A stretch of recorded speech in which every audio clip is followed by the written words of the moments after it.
Tennis elbow versus golfer elbow.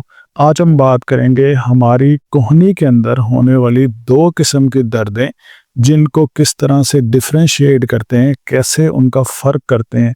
अगर आपको आपकी कोहनी की बाहर वाली साइड पे दर्द हो रहा है तो ये आपको टेनिस एल्बो हो सकता है, क्योंकि हमारे बाहर वाली साइड के 5 पट्टे जब इकट्ठे आके लगते हैं ना हमारी कोहनी की बैक साइड के ऊपर, कोहनी की बाहर वाली साइड के ऊपर, तो अगर कभी हम गलत तरीके से वज़न उठा लें, कोई झटका वगैरह लग जाए तो हमारे इंजरी बाहर वाली साइड पे होती है।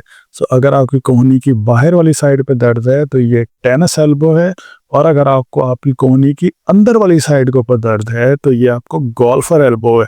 क्योंकि गोल्फर एल्बो या फिर आपकी जो मीडियल एपिकॉन्डाइल है या जो अंदर वाली साइड है हमारी एल्बो की, यहाँ पे हमारे बाजू के अंदर वाले 5 पट्टे इकट्ठे आके इस पॉइंट के ऊपर लग रहे होते हैं। सो अगर आपको इनर एल्बो पेन है यानी अंदर वाली साइड पे दर्द है तो ये गोल्फर एल्बो है, और अगर बाहर वाली साइड पे है तो ये टेनिस एल्बो। सो ये डिफरेंस है tennis elbow versus golfer elbow.